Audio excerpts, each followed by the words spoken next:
What's up guys, it's Mike here and today's video is about epic house flipping fails. I want to talk to you about the things that I learned along the way that had I known in the beginning would have made a huge difference in the amount of success and the amount of money and time that I wasted.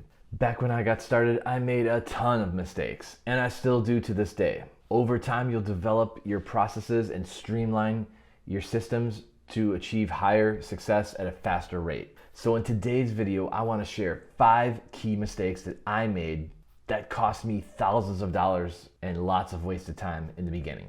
So if you would not mind by helping me out right now by pounding that like button like a drum and subscribing to my channel. It's free and it really helps get my videos out to new audiences here on YouTube. And with that, let's get into the video. Mistake number 1 is underestimating your timeline. Guys, a lot of people get into deals and they're very optimistic, thinking that it's only gonna take 30 days, maybe 60 days to do the rehab, flip the property, and be on to the next one. Oftentimes, especially when you're just starting out, that is not the case at all. A big mistake I see a lot of people make is they calculate their numbers for that a month or 2 month flip, and it goes far beyond that, and then their numbers get completely screwed up and they're stressed out and they're buried and there's no profit left in the deal because of another mistake that's later on in this video. Mistake number 2, underestimating the rehab costs. You should always get a true rehab cost so that way you can be as accurate with your numbers.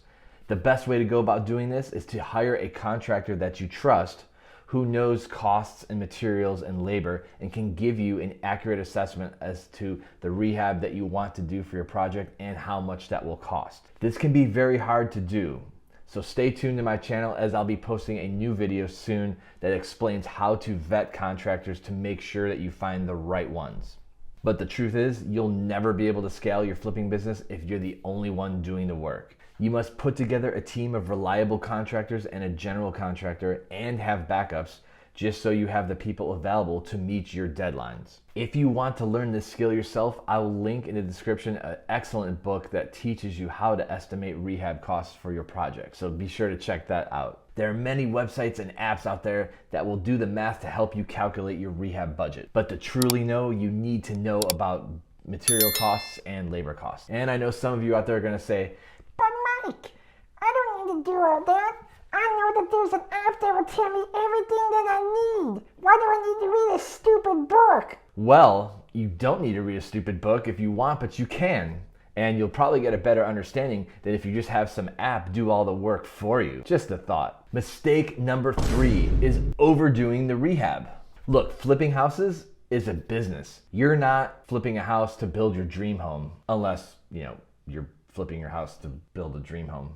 But if you're not doing that and you're flipping it to flip it and make the profit and move on to the next one, then you don't want to overdo your rehab. Anytime that you're renovating something, you need to have the formula where every dollar that you put in should yield you $2 back on the sale. The scope of your rehab should be dictated by your plan for the property. So that's another thing. Never go into a flip without having an exit strategy already in mind and the numbers and math worked out for that. Is it a flip that you're just flipping and going to sell right away? Or are you buying this property, fixing it up, and putting a renter in it and holding it long term for some cash flow? The answers to those questions will dictate the type of rehab that you do, and therefore you'll know what needs to be done and to not go overboard. The 4th mistake is speculating on the ARV. Now guys, ARV stands for after repair value. You're gonna wanna use the sold comps in your area, and depending on what your area looks like, go a quarter mile to a half a mile out for recent comps that are like your property. Do not speculate on things you can't control. Don't get creative here. There's no point in reinventing the wheel. All you have to do is study the comps, look at those comps, see what improvements that they made to those properties and what they sold for. That will basically give you a blueprint of exactly what you need to do with your property to get it to sell at top of market. Being a realtor, I get to study comps every single day. So I can make accurate assessments for my flips based on accurate comp data. This is a huge difference maker when the numbers all come down. Which leads us to our 5th mistake. It costs money to make money.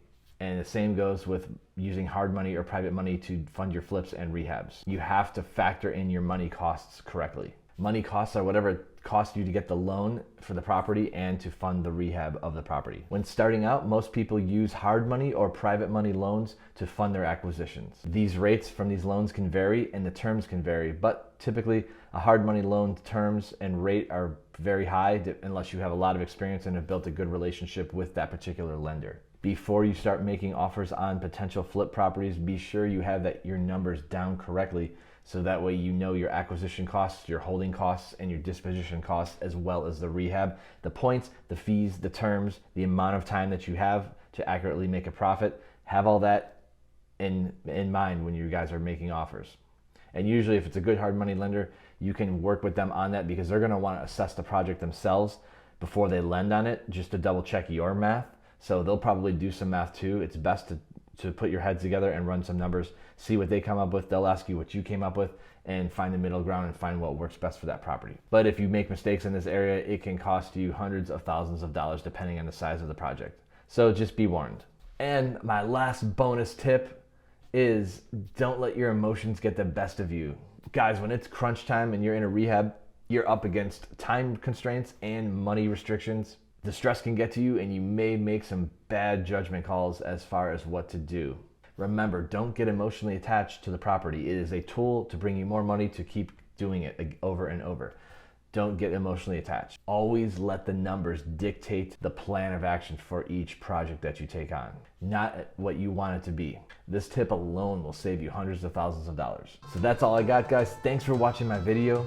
If you got some value out of this, please be sure to pound that like button and hit that subscribe button for me as I keep bringing you fresh content on real estate and personal finance and making money each and every week on this channel. Thanks, and I'll see you on the next one.